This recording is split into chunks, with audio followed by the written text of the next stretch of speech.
In 1867, on the loneliest island on Earth, a 13-year-old boy died of a disease he had no name for. His name was Manu Rangi, and he was a king.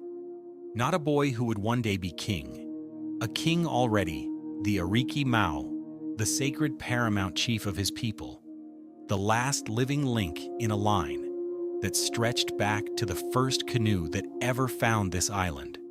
When he died, the line died with him. There has never been another.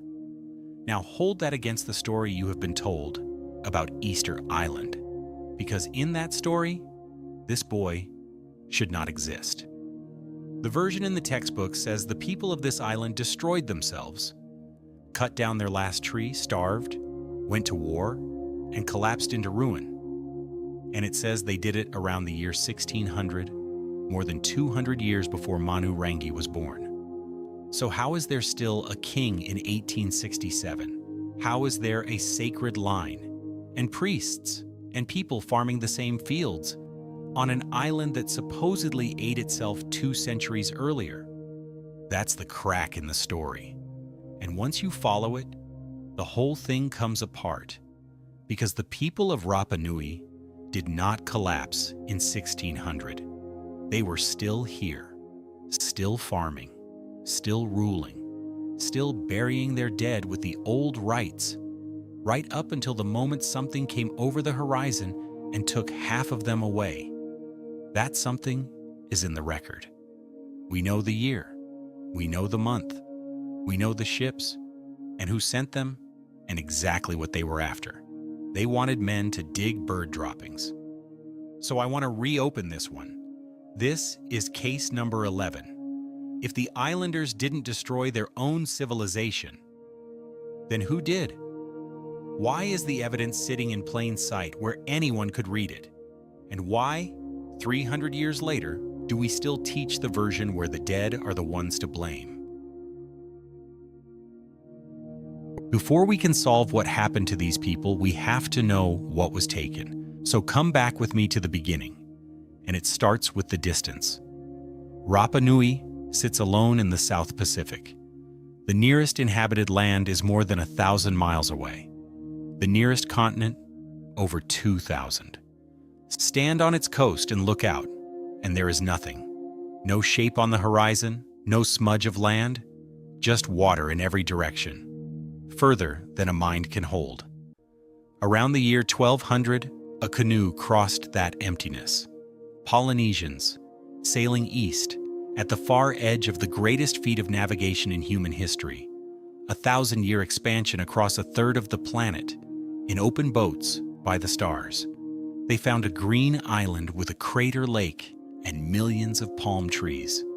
And for roughly 500 years before any outsider laid eyes on them, they built the thing you already picture when you hear the island's name. Nearly 900 stone giants, the Moai. They came out of one hillside, a quarry in a crater called Rano Raraku. Almost every statue on the island was cut from that single place, hacked out of the compressed ash with hand picks. And the thing to notice is that they grew. The average Moai is about 13 feet and 12 tons. The largest one ever raised weighed around 82 tons.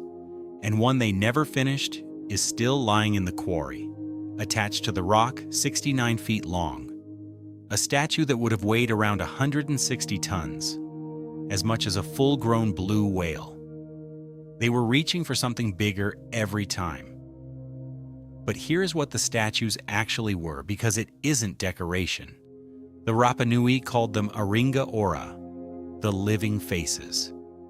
Every Moai was a specific ancestor, a real dead man of a real family, carved in stone, and stood on a platform near the shore with his back to the sea, facing inland, watching over his descendants. His face in the fields meant his protection over them. So every one of those 900 giants was somebody's grandfather, put up to keep watch.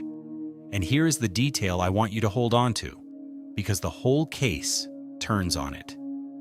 These were not fools scratching in the dirt. Rapa Nui's soil is thin and poisoned with salt spray, And the islanders cracked that problem. They broke up rock and worked it into the ground by the thousands of tons, a technique that bleeds minerals back into the soil, holds water, and shields the roots from the salt wind. They walled off single plants behind low stone circles to give them shelter. This is not a society blind to its own survival. It is a society that studied its hard little island and made it feed thousands. Remember that, because the story you've been told depends on these same people being too stupid to see a catastrophe they were walking into. At some point, the carving slowed, and the forest, 16 million palms, most of the island once under a canopy, vanished. That part is true. The trees really are gone. The question the famous story answers wrong is a simple one. Who took them? Every case has an accused, and for 300 years, the accused in this one has been the islanders themselves. So let me lay out the case the world built against them, because you have to see how strong it looks before you see how it falls. It starts on Easter Sunday, 1722, when a Dutch ship under Jacob Roggeveen came over that empty horizon, the first outsiders in 5 centuries.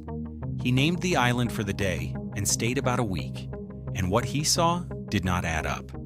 A few thousand people, hundreds of colossal statues standing with islanders bowing before them, but no forest, almost no boats. And Roggeveen could not work out how a few thousand people with no timber had raised 30-foot monoliths onto platforms. So he did what people do when the evidence won't fit. He filled the gap with an assumption. There must have been more of them once. That guess, made in a week, by a man who never left the beach, is the seed of everything that came after. The counts that followed should have been a warning. In 1774, James Cook's expedition guessed around 700. Cook was too ill to go inland. 12 years later, the Frenchman La Pérouse spent 11 hours ashore and guessed 2,000. 3,000, then 700, then 2,000. From men who spent, between them, a handful of days on an island they couldn't have walked across in the time. For 2 centuries, those numbers have been read as a population in free fall. Read them again, and they're just strangers guessing. But the shape was set, a broken people, camped among monuments they could no longer explain. And over the next 2 centuries, that shape got a plot, and then a villain, and then a moral. The plot came from a Norwegian adventurer named Thor Heyerdahl in the 1950s, a magnificent storyteller who was wrong about nearly everything, including his central idea that South Americans built the statues. The language, the tools, the crops, and eventually the DNA all say the islanders came from Polynesia, from the West, exactly as their own tradition always said. But Heyerdahl came home with a tale of a race war on the island, ending in a massacre at a ditch. Linguists now think the 2 races is a mistranslation, and geologists found the ditch is mostly a natural formation.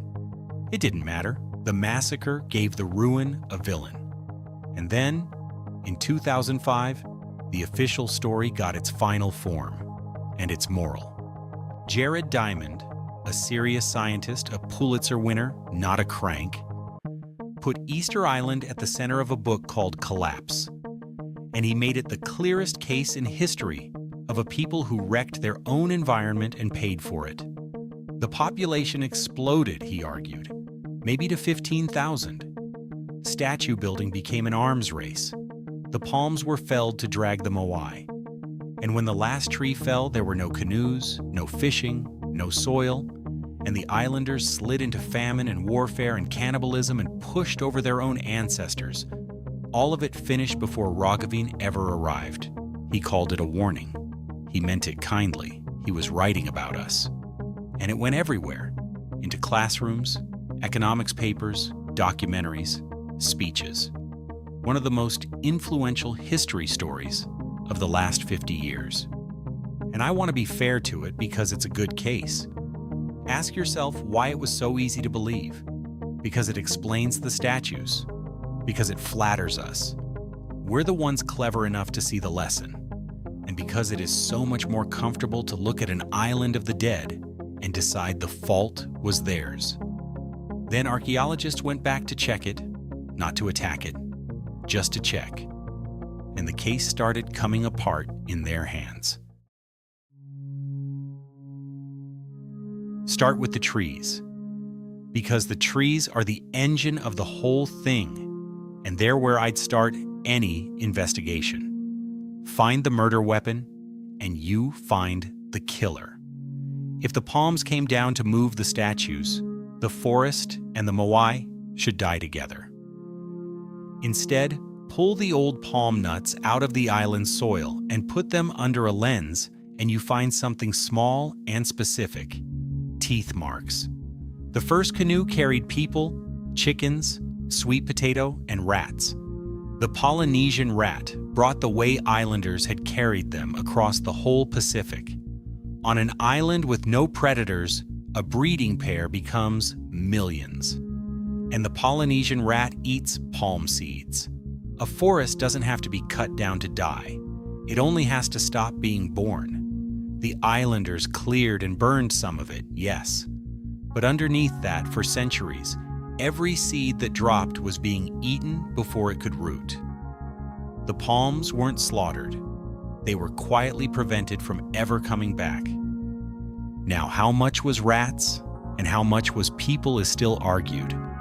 That dispute is real, and I'm not going to pretend it's settled. But it breaks the chain. The forest and the statues are no longer the same story. Which leaves the obvious question. If they weren't clearing a forest to drag 80-ton statues, how were they moving them? The islanders always had an answer. They'd been giving it to visitors for 200 years, and every visitor wrote it down and filed it under folklore. They said the moai walked.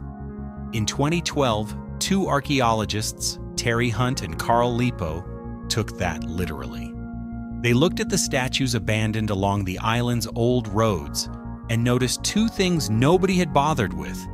Those statues lean forward, and their bases aren't flat.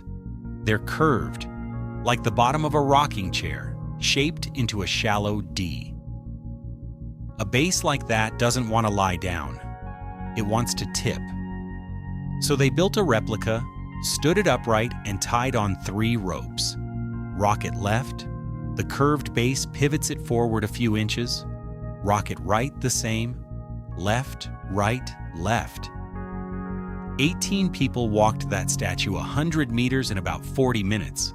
Not sliding, not rolling, waddling upright down the road exactly the way you'd walk a refrigerator across a kitchen. And when they measured the island's ancient roads, the roads were about 15 feet wide and dished in the middle. The exact curve that would cradle a statue rocking side to side. Be careful with this one. I'm not going to oversell it because not everyone accepts it. Some argue the statues went flat on wooden sleds. One researcher found the rocking gets unstable past a few hundred yards. It's a live argument, and different statues may have moved different ways, but sit with the shape of it. The Rapa Nui told every visitor who ever asked that the statues walked, and the outsiders wrote it down as a quaint myth, and then explained the statues with a forest of logs the islanders never mentioned. Then the war fell apart. Scattered across the island are thousands of sharp obsidian objects called mata'a, filed for decades as spear points, proof of the collapse into violence. In 2016, a team measured more than 400 of them. Weapons are made to a pattern. These varied wildly, and most of the shapes are bad at the one thing a weapon has to do, which is pierce. They look like tools. For scraping sweet potato, stripping bark into cord, cutting designs into skin, and then the people themselves settled it. This is the piece that stopped me. In 2024, a team sequenced the whole genomes of 15 ancient islanders who lived between roughly 1670 and 1950. When a society truly collapses, when famine takes most of its people, it leaves a scar in the genes, a signal called a bottleneck. It is one of the most reliable readings in all of the science. There is no bottleneck. The DNA shows a small population growing steadily from the 13th century straight through European contact, all the way to the 1860s. No crash in the 1600s, no collapse before Roggeveen. A separate study had already modeled the island's carbon dates and found the same shape, growth, then a plateau, no fall. And another mapped every garden on the island from orbit and found there was never enough farmland for the 15,000 the collapse story needs. The real ceiling was somewhere around 2,000 to 4,000, which is roughly what Roggeveen counted, standing on the beach in 1722, deciding they must once have been more. Two honest notes, because a weaker case would overreach here. The deforestation was real. The palms are gone for good. And some researchers, including a 2025 study of the island's climate, find a long drought that lines up with the slowdown in statue building. So a stretch of real hardship centuries before contact is still on the table. Nobody serious is calling this a paradise, but the specific charge that these people wrecked their island and destroyed themselves before any outsider came now runs against the archaeology, against the mapping, and against their own DNA. They were still here, still farming rock, still, by every measure we can now take, surviving. And then, in December of 1862, 8 ships came over the horizon. To understand what came over that horizon, you have to know what Peru wanted. In the middle of the 19th century, the most valuable thing in the Peruvian economy was bird droppings. Seabird guano, piled dozens of feet deep on rainless coastal islands, was the finest fertilizer on Earth, and Europe and America could not buy enough of it. Whole fortunes were built in Lima on it. And guano has to be dug by hand, in the sun, in air that scalds the eyes and the lungs. No one who has a choice does that work. So Peruvian traders went looking for people with no choice. And the most isolated, least protected place in the entire ocean, the island closest to their coast, was Rapa Nui. In December of 1862, about 8 ships dropped anchor. Around 80 armed men came ashore and spread trade goods on the sand, mirrors, necklaces, bright things. The islanders came down to look. On a signal, the sailors raised their guns and then went into the crowd with ropes.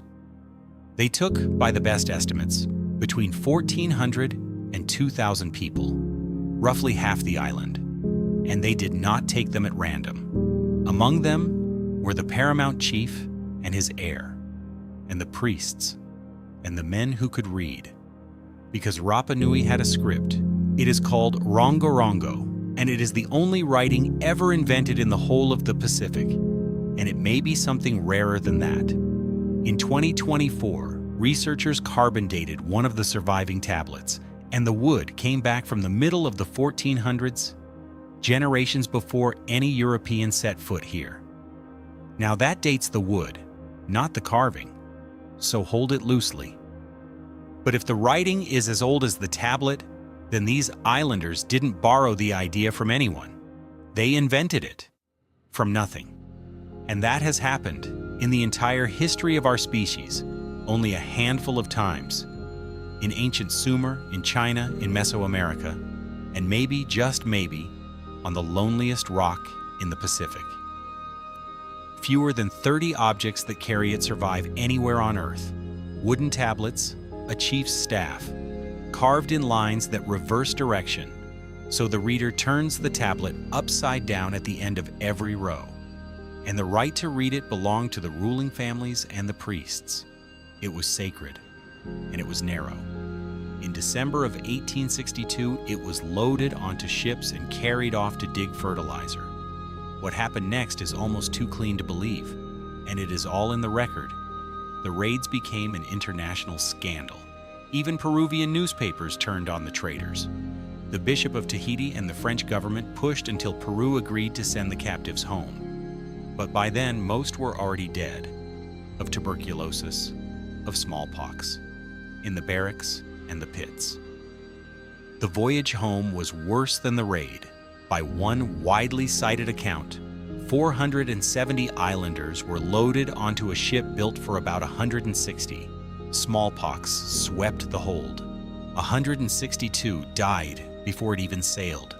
When the ship finally reached Rapa Nui, around 15 people were still alive, and they walked ashore carrying smallpox into a population with no defense against it.